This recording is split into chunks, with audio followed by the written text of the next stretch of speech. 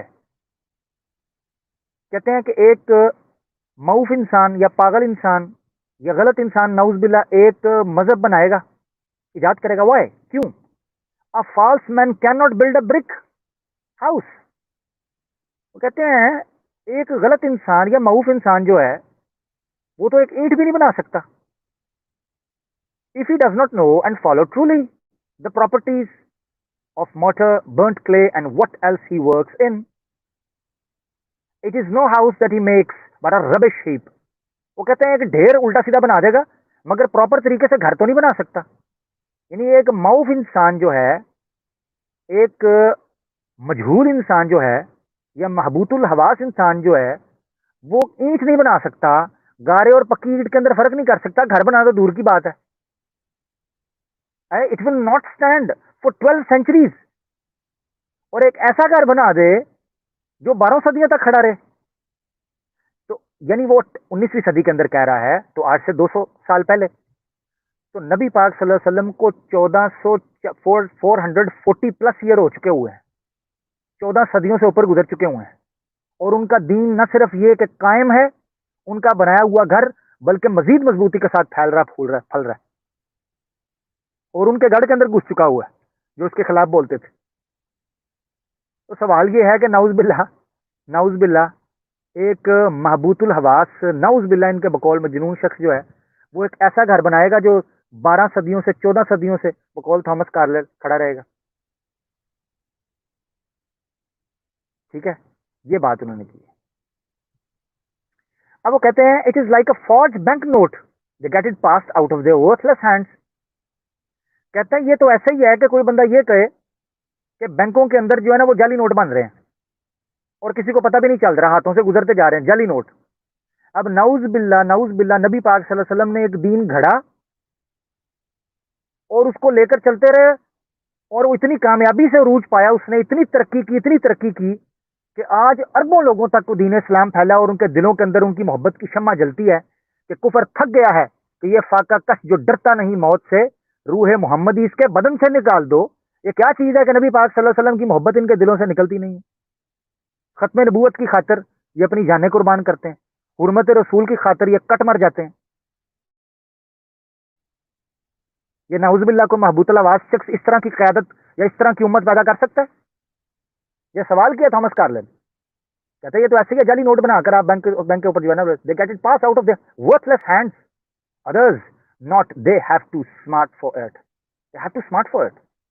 Nature burst up in fire flames, French revolutions and such like, proclaiming with the terrible voracity that forged notes are forged. تو یہ Thomas Carlyle جو ہے اپنے heroes and hero worship کے اندر نبی پاک صلی اللہ علیہ وسلم پر اٹھنے والے الزامات کا منہ توڑ جواب دے رہا ہے کہ نعوذ باللہ اگر آپ ان کو کہیں گے کہ وہ نعوذ باللہ مجنون تھے, تو کیا اتنی کامیابی محبوط الحواس شخص اختیار کرتا ہے؟ نعوذ باللہ, یہ انسانیت کی توہین ہے. تو یہ چند حوالہ جات تھے جو ایک جز کے اوپر ہم نے کام کیا. اس حوالے سے تو یہ جاننے کی کوشش کریں کہ آیا نبی پاک صلی اللہ علیہ وسلم پر جو یہ الزام لگایا جاتا ہے کہ وہ نعوذ باللہ مجنون تھے, کیا ایک مجنون شخص اتنی کامیاب سیاسی انتظامی زندگی گزار سکتا ہے؟ اس حوالے سے اگر کسی شخص نے کتاب پڑھنی ہو تو میں 2 کتابیں ریکمینڈ کروں گا خصوصاً اس حوالے سے. ایک صدارتی انعام یافتہ ڈاکٹر سیدہ سعیدہ غزنوی کی, نبی اکرم صلی اللہ علیہ وسلم بطور ماہر نفسیات, انہوں نے اس میں ثابت کیا ہے کہ نبی پاک صلی اللہ علیہ وسلم صرف ایک رسول نہیں تھے, ایک ماہر نفسیات تھے جنہوں نے لوگوں کے نفسیاتی امراض کا علاج کیا,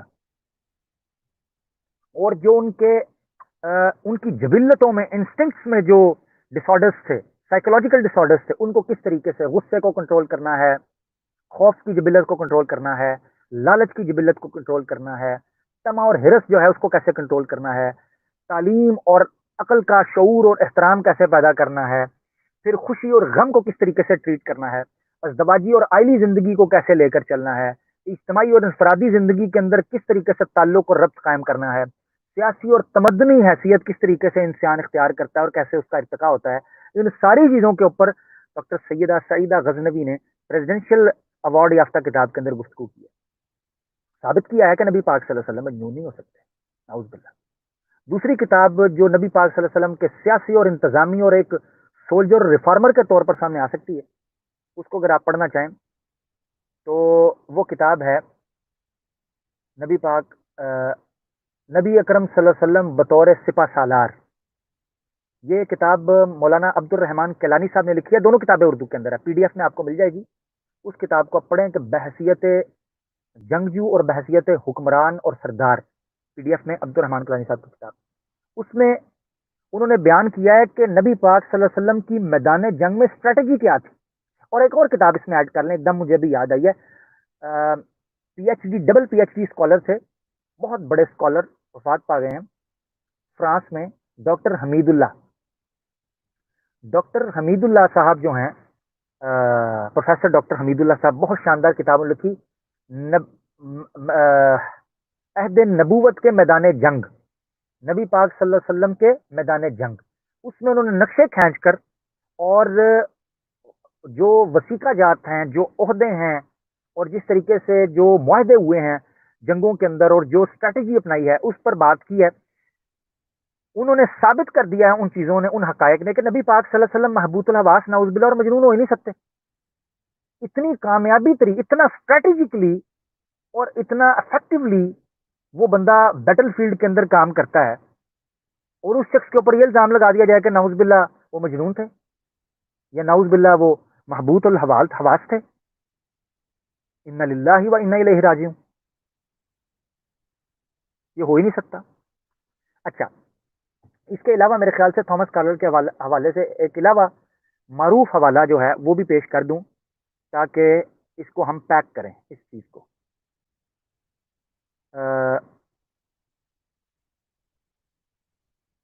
میرے خیال سے یہ حوالے کا اگر ذکر نہ کیا جائے تو بات بنے گی نہیں. ایک کتاب ہے, بہت حوالہ اس کا مشہور, میرے خیال سے کمنٹس میں بھی کسی نے لیا تھا, میں نے سوچا کہ چلو اس کا بھی حوالہ دے دیتے ہیں تاکہ اس حوالے سے یہ کنکلوڈ ہو جائے چیز. وہ حوالہ ہے جی دا ہنڈریڈ, obviously سب سے مشہور اس حوالے سے. نبی پاک صلی اللہ علیہ وسلم دا ہنڈریڈ کے حوالے سے مشہور ہے. اس کے رائٹر ہیں Michael Hart, Michael H Hart. اب یہ ایسٹرو فزسسٹ ہے, یہ ایسٹرو فزسسٹ ہے, ٹھیک ہے جی. اچھا, وہ کتاب لکھتے ہیں, ہسٹورین بھی ہیں, فلاسفر بھی ہیں, اور انہوں نے جو کتاب لکھی ہے the most influential personalities in the history, the 100 most influential personalities جو ہیں, اس میں دا 100 کو انہوں نے رکھا ہے, اور پورے غور خوض کرنے کے بعد, یعنی صرف ایک لسٹ نہیں دی, اس پر تبصرہ کیا ہے کہ میں نے یہ ترتیب کیوں رکھی ہے. تو جن لوگوں کو نہیں پتا ان کو جان کر بڑی حیرانگی ہوگی کہ ایک کرسچن نے, ایک ویسٹرن نے اپنی کتاب لکھی کہ 100 ایسی شخصیات جنہوں نے ہسٹری میں سب سے زیادہ امپیکٹ اور انفلوئنس کیا ہے انسانی ہسٹری کو, سویلائزیشن کو, 100 بندے ڈالے. اس میں سب سے پہلے گیس واٹ, نبی پاک صلی اللہ علیہ وسلم کا نام لکھا. تیسرے نمبر پر حضرت عیسیٰ کا, حضرت عمر کا نام بھی لکھا, غالباً میرے خیال سے 20 میں 25 نمبر. حضرت موسیٰ کا جا کر 40ویں نمبر پر, حضرت موسیٰ کا 40ویں نمبر پر لکھا. اچھا, اب انہوں نے ایسے نہیں لکھا, 2 وجوہات کی بنیاد کے اوپر, 2 وجوہات کی بنیاد پر اس نے وجہ لکھی ہے کہ میں نے کیوں نبی پاک صلی اللہ علیہ وسلم کو. اب یہ وجہ جو وہ بیان کرنے لگا ہے, یہ وجہ آپ نے ایمانداری کے ساتھ بتانا ہے, اور ان لوگوں سے پوچھے, ملحدین سے, مستشرقین سے, کہ یہ کیوں چھپاتے ہیں, یہ کیوں چھپاتے ہیں یہ چیزیں, جب یہ نبی پاک صلی اللہ علیہ وسلم پر نفسیاتی طور پر بات کر رہے ہوتے ہیں. ان 100 کے اندر سے کوئی مجھے بتائے نا کتنے نفسیاتی ہیں, ٹھیک ہے نا جی, جس طریقے سے نبی پاک صلی اللہ علیہ وسلم کو رکھتے ہیں. اچھا جی دیکھیں, وہ کہتے ہیں since there are roughly twice as many Christians in the world, وہ کہتا ہے کہ میں نے اب جو نام لکھ دیا نا پہلے کے اوپر, تو مسلمانوں سے دگنے عیسائی اس وقت دنیا میں موجود ہیں. اس وقت کی وہ بات کر رہے ہیں اپنے ٹائم کی, اور یہ کتاب غالباً 1970s میں آئی تھی. 1970s میں یہ فرسٹ ایڈیشن جو ہے نا اس کا 1970s کا, دا فرسٹ 100 جو ہے. وہ کہتا ہے since there are roughly twice as many Christians in the world, it may initially seem strange that Muhammad has been ranked higher than Jesus. There are two principal reasons for that decision. وہ کہتا ہے عیسائی تعداد میں بہت زیادہ ہیں, ہو سکتا ہے ان کے لیے بڑا یہ عجیب فیصلہ ہو جو میں نے کیا ہے کہ میں نے عیسیٰ علیہ السلام کی بجائے محمد صلی اللہ علیہ وسلم کو رینک نمبر 1 پر رکھ دیا. کہتا ہے میرے پاس اس کی 2 بڑی ریزنز ہیں, بنیادی طور پر 2 بڑی وجوہات ہیں. The first, Muhammad played a far more important role in the development of Islam than Jesus did in the development of Christianity. وہ کہتے ہیں اس کی وجہ یہ ہے کہ محمد صلی اللہ علیہ وسلم جو دین لے کر آئے تھے انہوں نے اپنی زندگی کے اندر اس کو ڈیولپ کیا ہے, اسٹیبلش کیا ہے. عیسیٰ علیہ السلام نہیں کر سکے, عیسیٰ علیہ السلام اپنی ذات میں نہیں کر سکے, محمد صلی اللہ علیہ وسلم نے کیا ہے. Although Jesus was responsible for the main ethical and moral precepts of Christianity,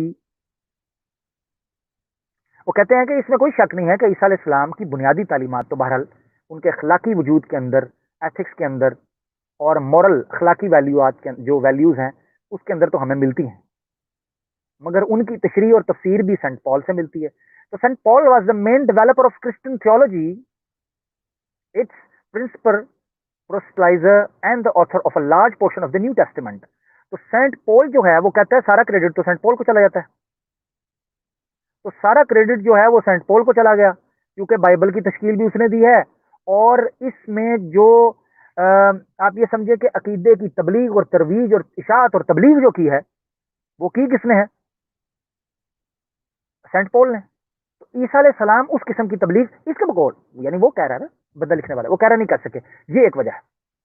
اب وہ کہتا ہے محمد however was responsible for both the theology of Islam and its main ethical and moral principles.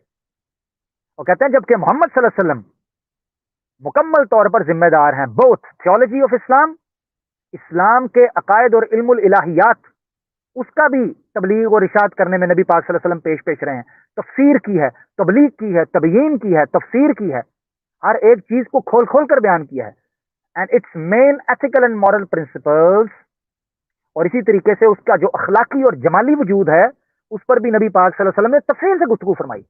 یعنی ایسا نہیں ہوا کہ نبی پاک صلی اللہ علیہ وسلم نے دین کا کوئی جز اور پہلو اور کوئی جہت اور جو علاقہ ہے, حصہ ہے, اس کو تشنہ جواب چھوڑا ہو ہر ایک چیز کو. اسی لیے قرآن میں اللہ تعالیٰ نے فرمایا نا سورہ مائدہ آیت 3 کے اندر, الیوم اکملت لکم دینکم واتممت علیکم نعمتی ورضیت لکم الاسلام دینا, کہ نبی آج تمہارے لیے دین مکمل ہو گیا. یعنی نبی کا خاصہ صلی اللہ علیہ وسلم کا خاصہ یہ تھا کہ آپ نے مکمل طور پر جملہ شعبہ جات زندگی کے حوالے سے دین میں رہنمائی فرما دی. اب وہ دوسرا نقطہ بیان کرتا ہے, کہتا ہے ان ایڈیشن, میرا دوسرا نقطہ کیا ہے, ہی played the key role in proselytizing the new faith and in establishing the religious practices of Islam. Michael H. Hart in his book The 100, page 38 and 39. وہ کہتا ہے دوسری وجہ میری کیا ہے, کہتا ہے دوسری وجہ یہ ہے کہ صرف تبلیغ اور تعلیم نہیں کی, نبی پاک صلی اللہ علیہ وسلم نے بڑی کثرت کے ساتھ لوگوں کو اپنی زندگی کے اندر اپنے دین کے اندر شامل کیا, انفلوئنس کیا, اس پر اثر انداز ہوئے, ان کو قائل کیا, کنونس کیا کہ وہ سچے ہیں. نبی پاک صلی اللہ علیہ وسلم نے کنونس کیا. تو کہتا ہے پروسلائزنگ دی نیو فیتھ, اپنے عقیدے میں لوگوں کو لانے کے لیے کنونس کیا, and in establishing the religious practices of Islam, اور دین کو عملی جامہ پہنایا نبی پاک صلی اللہ علیہ وسلم نے, عملی جامہ. یہ حوالہ بھی آپ نے لے لیا مائیکل ایچ ہارٹ کا.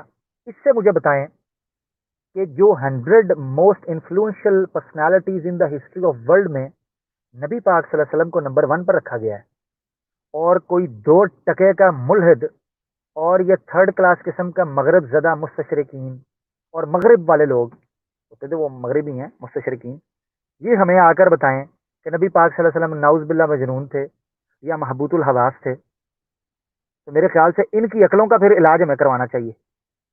مجھے تو یہ مجنون لگتے ہیں جو انسانیت کی توہین کرتے ہیں, کہ انسانیت کا فخر انسانیت اور سید الثقلین, امام الانبیاء, امام الرسل, خاتم الانبیاء, کہ حسن یوسف دم عیسیٰ ید بیضا داری, حسن یوسف دم عیسیٰ ید بیضا داری, آنچ خوبہ ہما دار تو تنہا داری, کہ جس میں تمام انبیاء اور تمام انسانیت کی جملہ جو اہم اور عظیم جو صفات ہیں وہ جس شخصیت کے اندر پائی جاتی ہیں, یہ کہتے ہیں نعوذ باللہ وہ مجنون تھی, وہ محبوط الحواس تھی. شرم آنی چاہیے ان لوگوں کو. تو میں اپنی گفتگو کا اختتام اسی بات پر کرتا ہوں. دوسرے نقطے پر میں بات کرنا چاہ رہا تھا مگر میرے خیال سے اس کو ہم پھر کے لیے رکھ لیتے ہیں. سمجھتا ہوں کہ پہلے یہ پوائنٹ جو ہے سامنے آ جائے کہ نبی پاک صلی اللہ علیہ وسلم پر جو جنون کا اور نعوذ باللہ محبوط الحواس ہونے کا الزام لگاتے تھے ان کا رد کافی اور شافی آپ کے سامنے آ چکا ہے. اگلے ایپیسوڈ کے اندر انشاءاللہ بفضل اللہ ہم کوشش کریں گے یہ جاننے کی کہ آیا نبی پاک صلی اللہ علیہ وسلم اگر مجنون نہ تھے تو کیا وہ دنیا پرست تھے؟ نعوذ باللہ دوسرے لیڈروں کی طرح وہ مال و متاع کے حریص تھے نعوذ باللہ جو کہ مستشرقین و ملحدین لگاتے ہیں. تو ان کی سیرت اور زندگی کو سامنے رکھتے ہوئے ہم یہ جائزہ لیں گے کہ آیا وہ اس صفت کے حامل تھے یا نہیں. اور پھر رہ جائے گی تیسری چیز کہ اگر وہ یہ دونوں نہیں تھے تو ایک سچے صادق اور امین اللہ کے بھیجے ہوئے مامور من اللہ رسول تھے. بہت شکریہ, جزاک اللہ. اب ہم لنک دیتے ہیں تاکہ کالز کا سلسلہ جو ہے جاری کیا جائے. امید ہے گفتگو سننے کے بعد اگر فاروق بھائی مجھے سن رہے ہیں تو آ جائیں, آپ بیٹھ سکتے ہیں. تو ناظرین میں لنک جو ہے اس کو پبلک کر رہا ہوں فیس بک کے اوپر بھی اور یوٹیوب کے اوپر بھی. جو دوست احباب جوائن کرنا چاہتے ہیں بلا جھجک جوائن کریں. بسم اللہ.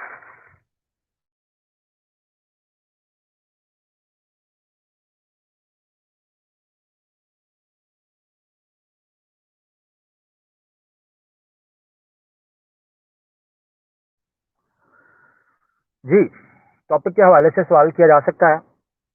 آپ جوائن کرنا چاہتے ہیں جوائن کر سکتے ہیں. جی ہمارے ساتھ پہلے کالر آ چکے ہیں مصور بٹ صاحب. السلام علیکم جی, کیا حال چال ہے؟ ٹھیک ٹھاک. وعلیکم السلام. عامر کیسے ہیں؟ اللہ کا شکر سر, آپ سنائیں. میں ایکسپیکٹ نہیں کر رہا تھا اتنی جلدی لے لیں گے. میں ابھی انٹر ہی ہوں تو ساتھ ہی آپ نے لے لیا, بہت شکریہ. میری آواز کلیئر آ رہی ہے؟ جی جی آپ کی آواز بالکل کلیئر آ رہی ہے. میں نے جلدی اس لیے لیا کہ میں کنکلوڈ کرنا چاہ رہا ہوں اس کو انشاءاللہ. جی بہت شکریہ. اچھا عامر بھائی, بہت زبردست ٹاپک ہے. میں تھوڑا لیٹ جوائن کیا, جب وہ آپ مولانا حالی کے اشعار پڑھ رہے تھے نا, میں نے اس ٹائم جوائن کیا. جی اچھا, اس میں یہ ہے کہ آپ نے بہت خوبصورتی سے بیان کیا, لیکن عامر بھائی اس میں جو اورینٹلسٹ ہے نا, انہوں نے کبھی بھی منصف مزاجی سے کام نہیں لیا. انہوں نے ہمیشہ تنقیدی نگاہ ڈالی ہے.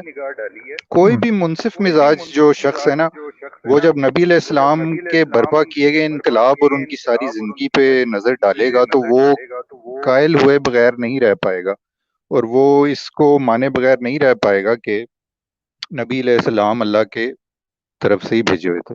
اچھا, اس میں جو نبی علیہ السلام کے جنگجو ہونے اور ان کے سپہ سالار اور ایک کامیاب ایڈمنسٹریٹر ہونے کی بات تو ایک طرف رہ گئی, جو سب سے بڑی جو دلیل ہے نا, وہی منصف مزاجی والی بات آ جاتی ہے. سب سے بڑی جو دلیل ہے وہ نبی علیہ السلام کی پیشن گوئیاں ہیں.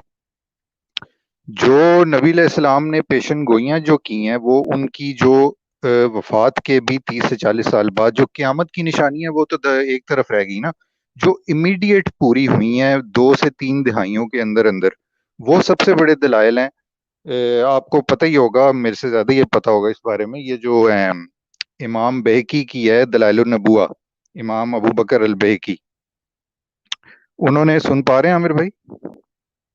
جی جی سن رہا ہوں. جی جی سن رہا ہوں. ہاں جی, امام بہقی نے جو دلائل النبوہ میں جو واقعات نقل کی ہیں جو نبی علیہ السلام کی وفات کے کئی سال بعد پیش آئے ہیں, وہ اورینٹلسٹ کو نظر نہیں آتے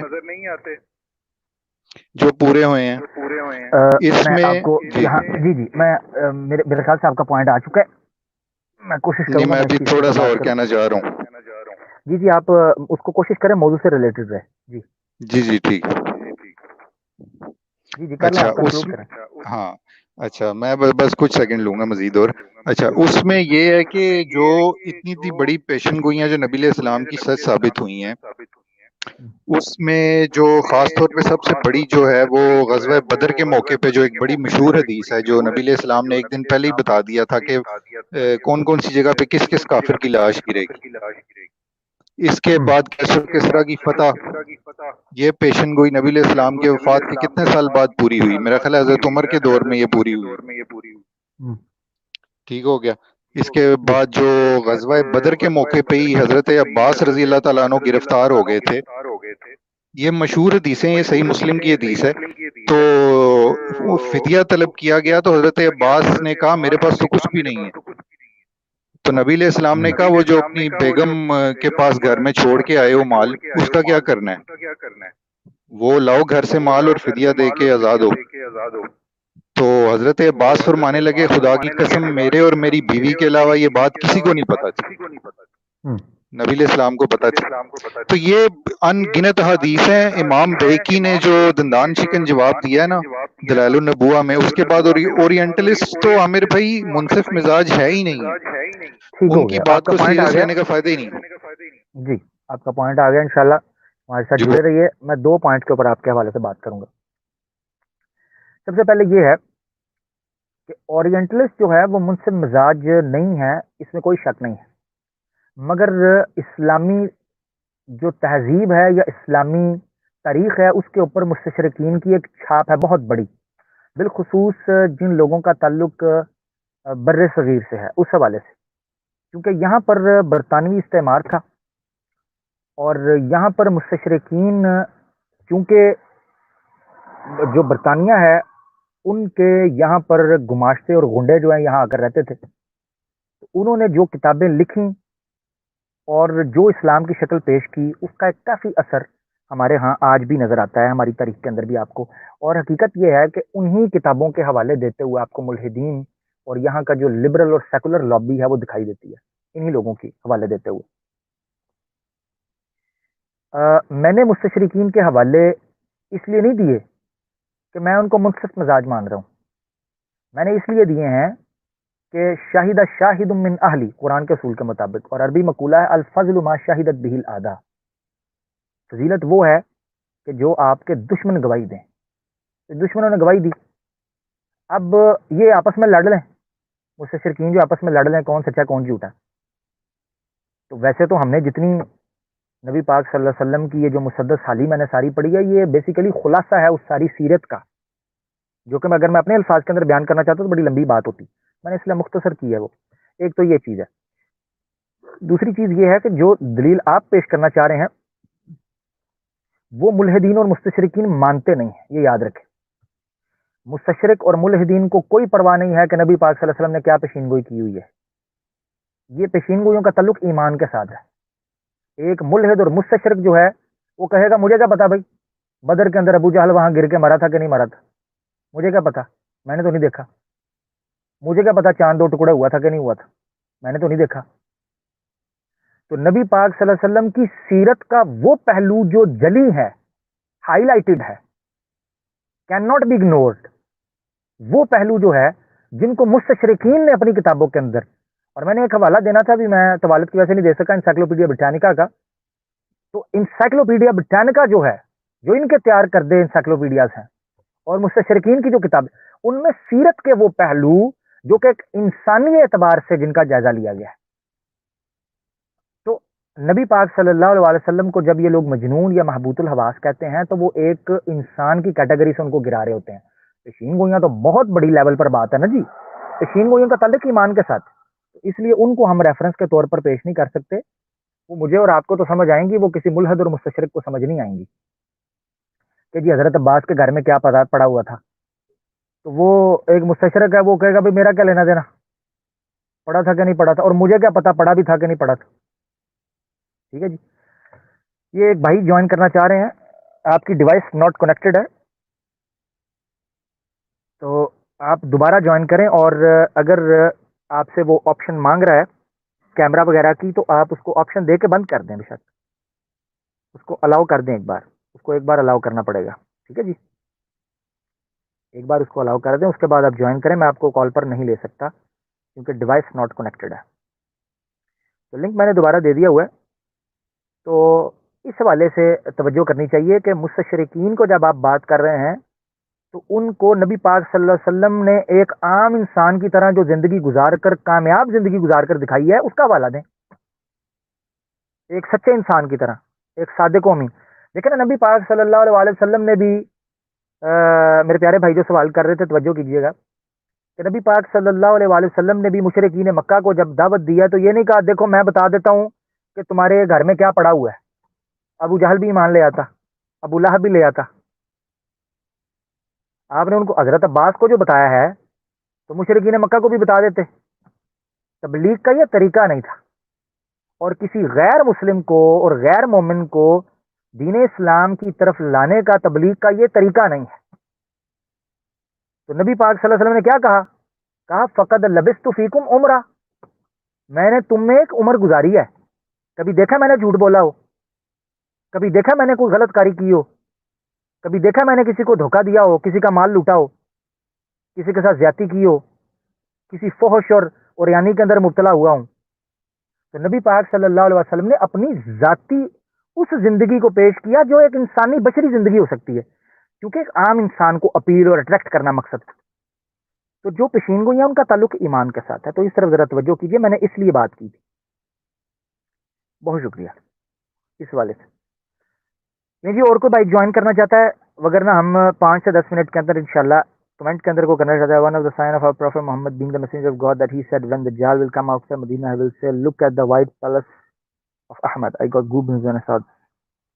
اچھا میرے علم میں نہیں ایسا.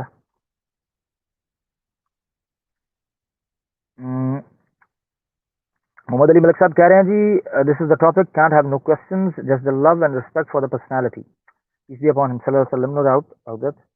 اگر آپ اپنا ریمارکس بھی دے سکتے ہیں اینڈ اپنی رائے کا اظہار بھی کر سکتے ہیں, کوئی ایسا مسئلہ نہیں ہے. جوائن کرنا چاہیں تو.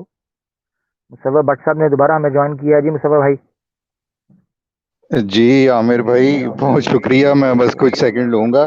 اچھا عامر بھائی وہ بالکل آپ کی بات ٹھیک ہے, میں آپ سے اگری کر رہا ہوں, لیکن اس میں صرف یہ ہے کہ جو مولانا حالی کے آپ نے اشعار پڑھے ہیں نا شروع میں, اس میں کاہنوں کا بھی ذکر تھا. تو نبی علیہ السلام کی آمد سے پہلے نا آپ کو پتہ ہے عرب جو ہے وہ کاہنوں اور نجومیوں کے جال میں جکڑا ہوا تھا. تو یہ بھی ایک اللہ تعالیٰ نے نبی علیہ السلام کے ذریعے غیب کی خبروں کا وہ ایک اہتمام کیا جو مشرکین عرب کی کو متوجہ کرنے کے لیے. تو یہ بھی ایک عامر بھائی پوائنٹ تو ہے, لیکن آپ کا بھی پوائنٹ جو ہے وہ ٹھیک ہے کہ جو ملحد اور اورینٹلسٹ ہیں وہ نہیں قائل ہوں گے. میں آپ کو بہت بتاتا شکریہ. ہوں. نبی پاک بہت شکریہ. نبی پاک صلی اللہ علیہ وآلہ وسلم جو ہیں ان پر جدید اور قدیم دونوں قسم کے اعتراضات اٹھتے ہیں, لوگ اٹھاتے ہیں. جو نبی پاک صلی اللہ علیہ وسلم کے زمانے میں لوگ تھے وہ اٹھاتے تھے اس علاقائی قسم کے اعتراضات, جس میں وہ کہتے تھے نعوذ باللہ مجنون ہیں, نعوذ باللہ کاہن ہیں, نعوذ باللہ شاعر ہیں, ٹھیک ہے, دنیا کے متلاشی ہیں. اس قسم کے وہ اعتراضات اٹھاتے تھے. اس میں سے آج کے دور کے اندر جو مستشرقین نے اعتراض اٹھایا ہے, آج کوئی بھی ایتھیسٹ یہ نہیں کہتا کہ نبی پاک صلی اللہ علیہ وسلم کاہن تھے, کوئی بھی نہیں کہتا, ٹھیک ہے, یا کوئی مستشرق کاہن ان کو کہتا, کیونکہ کاہن کا تصور جو ہے وہ معدوم ہو چکا ہوا ہے. اور ایتھیسٹ وغیرہ تو ویسے بھی بلیو نہیں کرتے ان چیزوں کے اوپر ٹوٹلی. تو جو تصور ابھی بھی زندہ رکھا ہوا ہے وہ یہ رکھا ہے کہ نعوذ باللہ نبی پاک صلی اللہ علیہ وسلم جو ہے وہ اسکیزوفرینیا جو ہے اس کے نعوذ باللہ وہ پیشنٹ تھے, اور ڈس آرڈر تھا ان کو کوئی سائیکولوجیکل نعوذ باللہ, اور ان کو وہ چیزیں نظر آتی تھیں اس حوالے سے. تو جو اسکیزوفرینیا کا بھی اگر آپ پیشنٹ دیکھتے ہیں تو اس پر بھی ہم میڈیکلی بات کریں گے, مگر ابھی میں نے ایک سرسری سا برڈ ویو آپ کے سامنے رکھا ہے کہ ایک ایسے بندے کی جس کو یہ کسی قسم کے بھی نفسیاتی مریض کہنے کی نعوذ باللہ کوشش کریں یا محبوط الحواس کہیں, وہ بندہ اتنی کامیاب زندگی کیسے گزار سکتا ہے, اتنی کامیاب کیسے کہ بڑے بڑے سمجھدار اور بڑے بڑے دلیر لیڈروں سے اوپر اس کا نام چلا جائے, اور اتنے سالوں سے. آپ کا سوشلزم دم توڑ گیا ہوا ہے. لینن نے جو بنیاد رکھی تھی, ٹھیک ہے جی, تو کارل مارکس نے جو بنیاد رکھی تھی وہ دم توڑ گیا ہوا ہے. سوشلزم کا کنسپٹ جو ہے اس طریقے سے رہا ہی نہیں, وہ سیمی سوشلزم بن گیا. ایون چائنا جو ہے جو بہت بڑا لمبردار آج کل ہے, تو وہ سیمی قسم کا کیپٹلزم اینڈ سوشلزم کا مکسچر پیدا کر رہا ہے. تو نبی پاک صلی اللہ علیہ وسلم جو 1440 سال پہلے ایک نظام متعارف کرایا تھا, وہ جوں کا توں آج بھی اسی طریقے سے مسلمان مانتے بھی ہیں اور اپنی شکل کے اندر اسی زور کے ساتھ موجود ہے, اور اپنے آپ کو مکمل نظام کے طور پر مانتا ہے.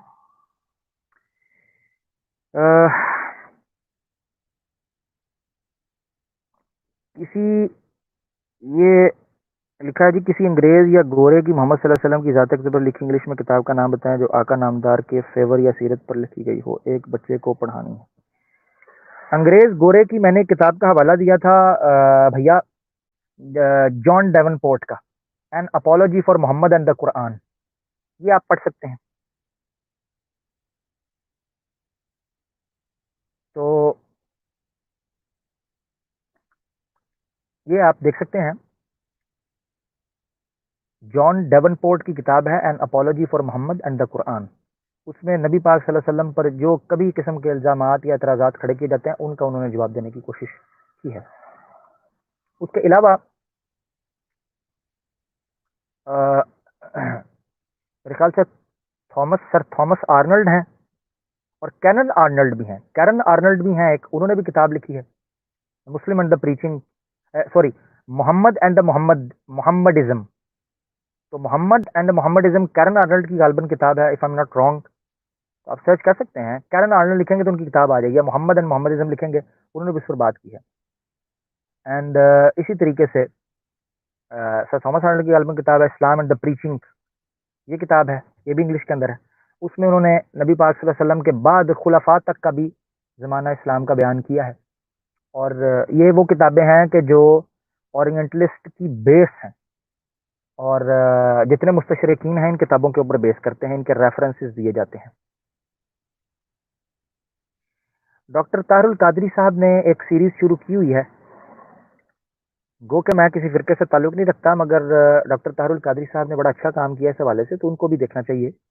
ڈاکٹر طاہر القادری صاحب ابھی ایک سیریز سٹارٹ کر رہے ہیں نبوت کے حوالے سے، اس میں سٹارٹ جو پہلی ایپیسوڈز ہیں 3-4 ہیں، تو لیکچر وہ 2005 کی دہائی کے، یعنی 2000 کی دہائی کے ہیں، کینیڈا میں جب وہ گئے تھے نئے نئے، مگر وہ لیکچرز بہت امپورٹنٹ ہیں اس حوالے سے کہ ان میں مستشرقین کی کتابوں سے نبی پاک صلی اللہ علیہ وسلم کی نبوت کو ثابت کیا ہوا ہے بڑی محنت کے ساتھ۔ تو وہ بھی اگر لیکچر دیکھا جائے تو اس میں بھی کافی کتابوں کے حوالے دیے گئے ہیں، اور اورینٹلسٹ کے حوالے سے ان کے جو زمانے ہیں اس حوالے سے بھی بات کی گئی ہے کہ وہ کیسے۔ جارج برنرڈ شاہ جو ہے ایک بہت بڑا نام ہے، اس نے بھی نبی پاک صلی اللہ علیہ وسلم کی بڑی تعریف کی ہے۔ ایک کتاب ہے مولانا وحید الدین خان صاحب نے لکھی ہے علماء اور دور جدید، اس پر بھی میں کسی دن پروگرام کرنا چاہ رہا ہوں کہ جدید دور کے اندر جو ہمارے اسکالرز ہیں، ہمارے جو علماء ہیں، مولانا حضرات ہیں، کیا وجہ ہے کہ ہماری تبلیغ کے اندر وہ زور، وہ اثر نہیں رہا، ہماری سب کے اندر، میری اپنی میں تو ایک طالب علم ہوں، مگر ہم لوگ جو دین کے دائی بنتے ہیں ہمارے اندر وہ جذبہ، وہ جوش اور خروش، وہ سب چیزیں ہیں، مگر ہمارے اندر وہ تاثیر، وہ چیز نہیں ہے، شاید ہمارے عمل کی وجہ سے نہیں ہے، یا شاید ہمارا طریقہ کار خراب ہے، وہ کہتے ہیں نا پیڑا اور پھکیاں اور، تو ہم شاید علاج غلط کر رہے ہیں، ہماری ٹیکنیک غلط ہے، تو اس طرف بھی کوشش کریں گے۔ اس میں بھی مولانا وحید الدین خان صاحب نے علماء اور دور جدید میں یہ حوالے دیے ہیں بہت جگہ پر کہ جارج برنرڈ شاہ تھا، چرچل تھا، یا اسی طریقے سے بڑے بڑے لوگ تھے، ان لوگوں نے اسلام کی کیا تعریف کی ہوئی ہے، اسلام بطور ایک وے آف لائف انہوں نے بڑی بڑی تعریفیں کی ہوئی ہیں کہ جی اسلام بڑی شاندار چیز ہے، اس کو اپنانا چاہیے۔ اس کی وجہ کیا تھی؟ تو دیکھ لیں کوئی بھائی آنا چاہتے ہیں انشاءاللہ تو ہم لیتے ہیں انشاءاللہ 2-3 منٹ تک، اگر کوئی بھائی کالر آ جاتے ہیں ہمارے پاس تو ہم لیں گے انشاءاللہ، وغیرہ ہم کنکلوڈ کریں گے اس بات کو، اور پھر کیا چاہیں گے آپ لوگوں سے۔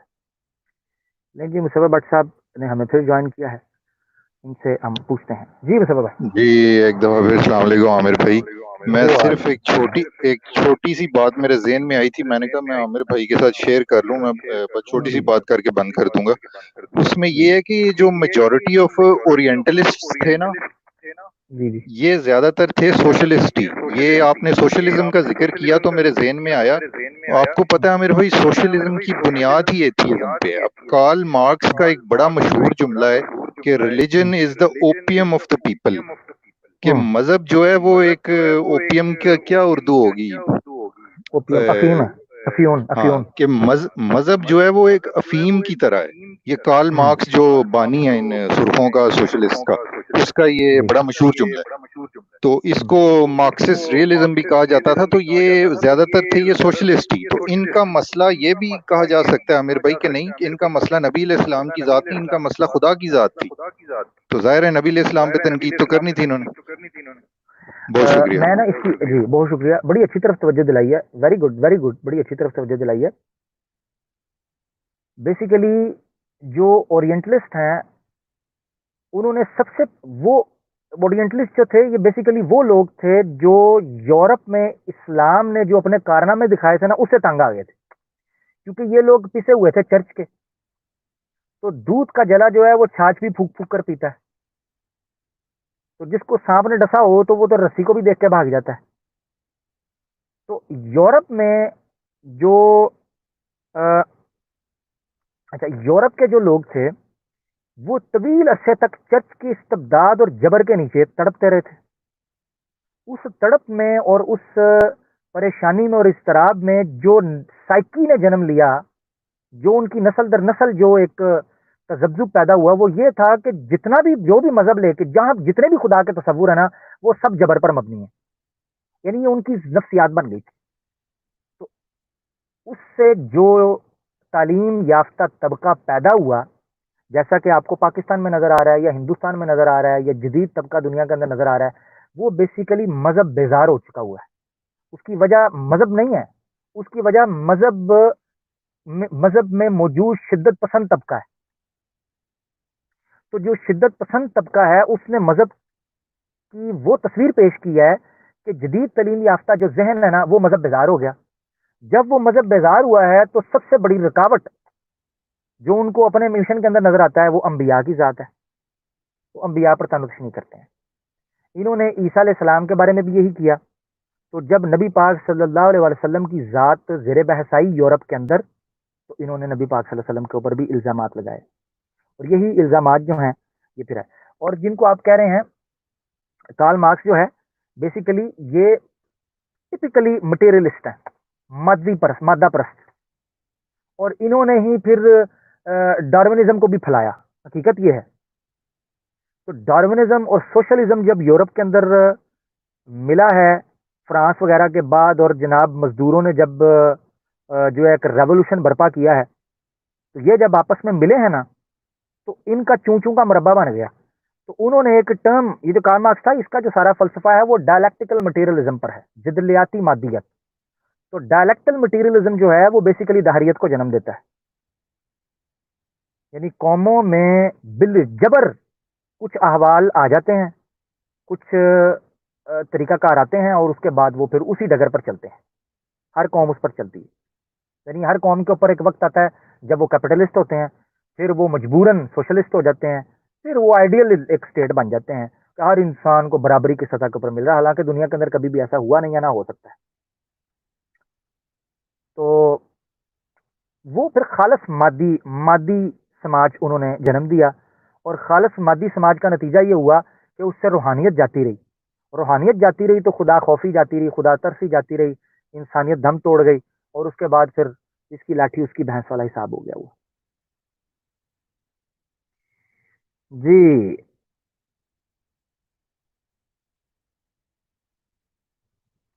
کیا سچے اچھے ہونے کی دلیل بڑے پیمانے پر،